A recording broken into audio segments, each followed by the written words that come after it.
Hey, everybody. Welcome to the Buck Brief. We got our friend Joe Borelli on this episode. He is the sage of Staten Island, New York City councilman, knows what's going on all across the five boroughs, the Big Apple, you name it. Joe, good to see you. NYPD has cleared out the encampment at Columbia. My understanding is they're starting to rebuild the encampment. What do you think about what's going on? They're trying to rebuild it. We were just in the park right here by City Hall. There's a really nice park right in front of the building. And all the keffiyeh wearing Hamasniks are all congregating outside trying to figure out what next to do. They were over at one police plaza waiting for their hero martyrs to be released from the brief custody they got themselves into from last night. It was a long time coming, and I'm glad finally the president of the school gave the NYPD the authority to do this. Frankly, I've never seen anything in New York City this bad. I wish I could say ever, but since 2020, when the George Floyd riots happened in this city, it's never been this anti-Semitic. I mean, just walking around, seeing these people with these bandanas, these keffiyehs, just walking around as though they don't mean animosity to our Jewish neighbors. It's just sickening. It's disgusting. And it really is just one more thing that makes me question why I come to work every day and live in this city. Now, is there pretty much unanimous support among city officials for what the NYPD did, or are some of the communists on the city council, your colleagues, opposed to this for some reason? I mean, the notion of opposition to police ending trespassing, burglary, and criminal mischief, I don't understand what those who have a problem with it think is supposed to happen. Right. Well, I mean, they're just lying. They're saying there's this false narrative where these people were just sitting on the grass, beating drums, not doing anything harassing or illegal, and that's just not the case. I mean, with this incident, they took over a public building where kids are supposed to attend classes, and they decided to vandalize it and destroy property, and basically, culminate almost 2 weeks of just harassing students who go to the school and faculty for being Jewish. So, unfortunately, on the city council, we have a very small minority of Republicans, a very small minority that adds to that, and with some moderate, rational Democrats, and then the rest of them are either too scared to speak up because they're too afraid of with the radical left, or they are the prototype of the radical left movement with some of them. And it's unfortunately the case where some of the most virulent pro-Hamas supporters come from the New York City Council. I did see in the press conference there's a new NYPD commissioner. What happened to the last commissioner? Well, we still have Eddie Caban, who's been the commissioner for about a year. Right. That's new to me because I don't live there anymore, so I don't really pay that close attention. So I'm saying, wasn't there a female African-American police commissioner before Sewell, I believe? Yeah, she did a great job. Left on relatively good terms. So she was good. This is what I was. She was good. Okay, good. There is so many great things to criticize Eric Adams about, and that's fine. And we always have these conversations. One of those things that you can't criticize him is appointing good police commissioners and actually standing by police officers. He deserves commendation for that. He really does. The new commissioner is great, and we saw the deputy commissioner actually was the one who basically pulled down the Palestinian flag and replaced it with the American flag. In fact, I have a town hall tonight with Eric Adams, and he's not very popular in my Republican bastion of Staten Island. So I joked to him, I said, look, if the people get a little angry at you, just show the video of Commissioner Daughtry pulling down the Palestinian flag and raising the American flag, and you'll get a few cheers in case people want to heckle you. Yeah, so that's good to hear. I want to get some more into Eric Adams and the state of New York City, the city of New York, but the situation of New York in just a second. But AI-based companies have had huge moves over the last year, and they've been making moves that affect the rest of the entire market. Few writers out there know as much about this trend as Mark Chaikin. Mark covers these companies and the stocks that benefit mightily from the AI trend. And he says most Americans are about to miss out on a critical turning point in this AI frenzy. Mark is calling this a new dawn for U.S. stocks and predicts dozens of specific companies will be impacted in just the next 90 days' time. That's why Mark has agreed to share one of his favorite AI stocks to buy now with our listeners. He put everything in a new presentation you can watch for free at 2024aistock.com. That's 2024aistock.com, paid for by Chaikin Analytics. So Eric Adams, it's funny. Clay asked me what I thought about Eric Adams. I said, look, I wasn't really in New York for very long when he was the mayor. I left to Florida, where we're still keeping a seat warm for you, Mr. Borelli of Staten Island, in case. This is a man who loves golf, warm weather, freedom, and yet he's still lives in New York, still in the city council. I'm just saying. I was in Naples all week at seat to table, living it up. See, this is the city councilman for Staten Island. He loves Naples. I'm just telling you, he could be the councilman from Naples before long. Anyway, I don't want to push him too much. We know it's going to happen at some point. But in the meantime, I mean, Clay asked me what I thought about Eric Adams, and what I said was, from what I can gather, both from NYPD friends of mine and just reading about his different positions, is that he's not de Blasio, insofar as de Blasio, I think, was, as a point of ideology, actively willing to tear down the city and make people suffer because he's a Marxist. Like, he thought that shared misery for everyone was justice.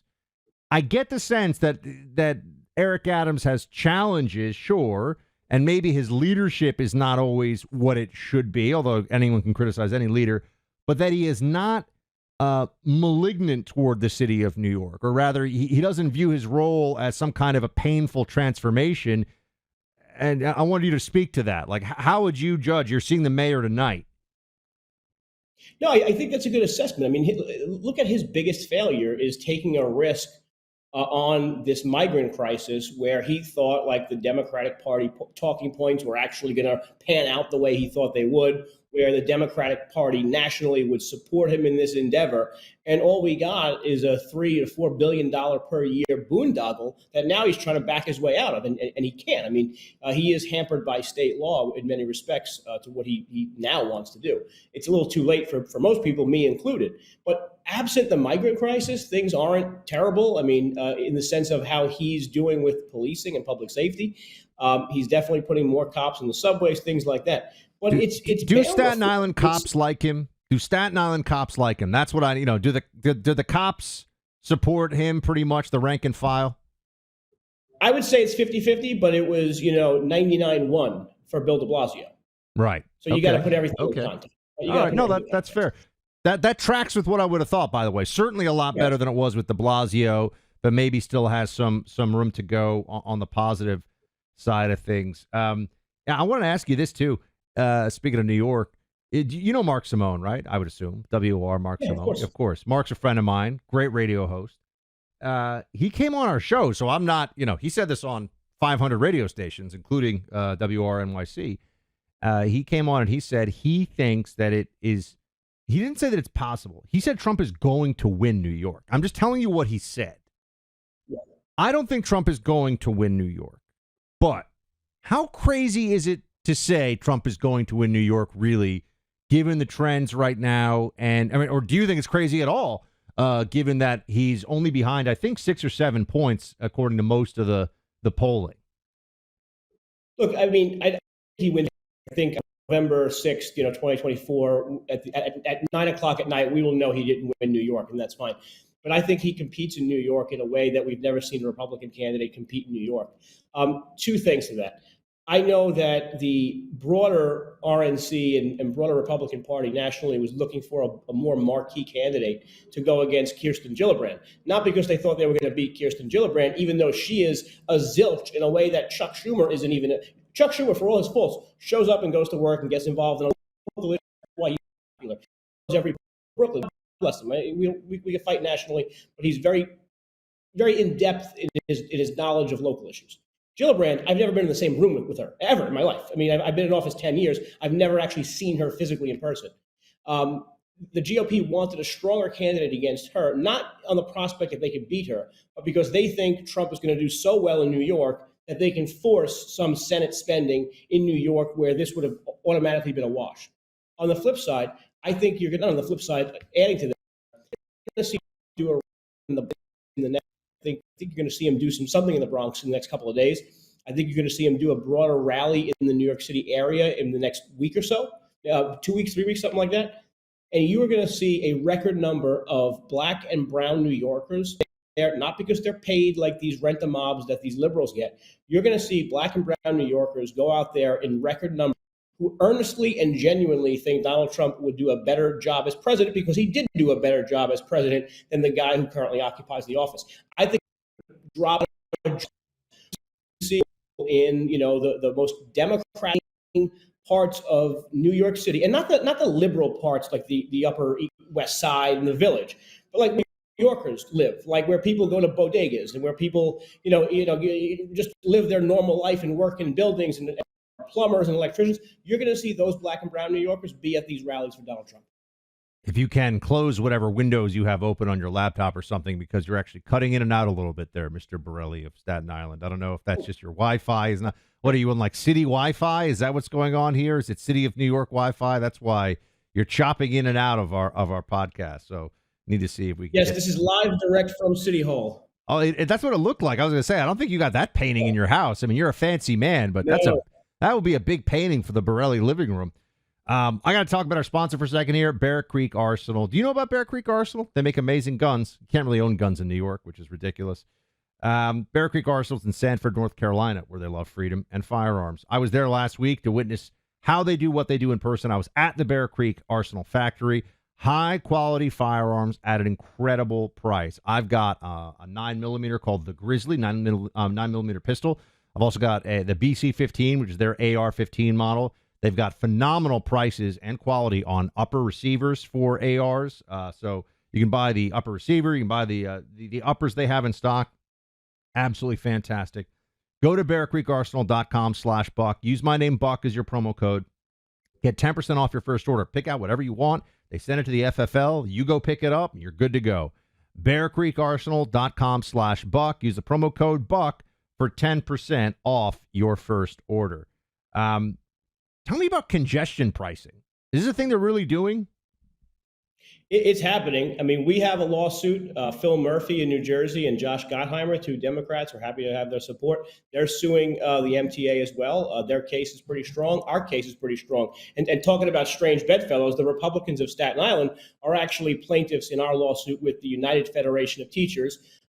A lot of teachers absolutely bamboozly screwed by congestion pricing. So you will now have to pay $15 a day just to drive from one part of your own city, one part of your own borough, to the other part of your own city. So fundamentally un-American. It's so disingenuous because in their own report, in their own environmental impact studies, they're saying we're only going to reduce congestion, meaning traffic, by 0.001% by like 2040. So it's just a money grab. It's another way for New York City government to extract money from the taxpayers. In London, this is still one most trafficked city in the world. It is. You go on. There's a traffic model app, a company called INRIX. They model traffic around the world. They are the authority on traffic. London is the worst, and yet we're modeling what they're doing there in New York City just to screw the regular workaday New Yorkers. Because the Brooklyn Bridge is right behind me. And you can't see it now, but if we were to take this camera out there now, you would count 100 Mazdas for every Maserati that comes across, 100 Toyotas for every Range Rover, because most people who commute that need their cars are doing so because they live in a more affordable part of the city, but have to work in Manhattan. So where are they?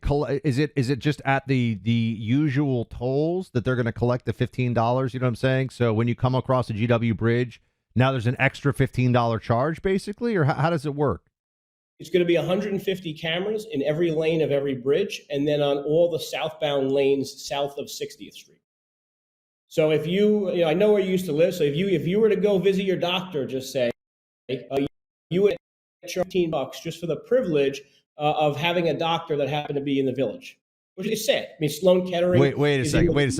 If I were to drive from, say, Columbia University down to NYU in my car, you're telling me I would basically get a $15 charge in the mail? Yes, because you're evil. You drove a car. You should have taken an Uber and only got charged $2 on the new congestion charge. Or you should have taken public transit, even though you might get pushed in front of a train. Or you might not live in the park. Like, think about it. People who rely on their sometimes live in parts of the city that the MTA has failed them. They haven't built a subway line to Maspeth, Queens. So if you got to go to Sloan Kettering for cancer treatment, or just to visit your kid at NYU in their dorm, you're paying $15 on top of the tolls. By the way, on top of the tolls and all the fees and all the stuff we already pay as New Yorkers, the highest tax burden in the country. It's unbelievable. Before I let Mr. Borelli go back to trying to save the city from the lunatics, I want to tell you about Patriot Defender. This couldn't come at a better time in our society. A new company with a new membership offer, Patriot Defender. It's legal defense for you and me, the kind we need most. I'm a partner in this business. I believe in what Patriot Defender is doing. They offer no-cost legal defense to protect your rights, freedom, reputation, and way of life. So if you speak up at a school board meeting about vaccine mandates, or speak up for your rights on campus, let's say, with all this craziness going on, you suffer consequences. Your legal defense is then covered. So if your right to free speech is denied, suffer consequences, your legal defense is covered. They can also provide IRS audit assistance, anything that is a violation of your freedoms and rights as an American. Patriot Defender can step in and provide you with a no-cost legal defense. The only membership that goes beyond defense for concealed carry weapons. Patriot Defender will cover what others won't to protect you, your family, and your livelihood. Go to patriotdefender.com. Again, that's patriotdefender.com. Joe, do you think the protests are basically done now the NYPD's cleared it out, or are they just going to keep coming? No, I think once you let them smell blood in the water, I think it just gets worse and worse. It's going to be like the George Floyd riots, where eventually it just putters out. But right now, with all the media coverage and with all the excitement, with all the additional protests going on at campuses, and where not everyone's acting like University of Florida students or UNC frat boys, you're going to see more and more. So there's this place, Joe, if things get really hot up there, it's called South Florida. Very lovely golf courses here. All right. You just know, you throw up the bat signal and we'll get a whole right wing South Florida squad that we'll come get you. All right. We'll get you. We'll do an exfiltration off of Staten Island. We'll have to bring a lot of our buddies, though, firemen, police. We could use more good cops and firefighters down here. So I'm just saying, you could tell them, spread the word. I don't know. You guys are gonna be the last ones off the embassy in New York, if you know what I mean. The last ones. Joe Borelli, everybody, go check him out on social media. Joe, go save the city, please. Thanks for talking to us. Thank you, Buck. Good to Thank see you.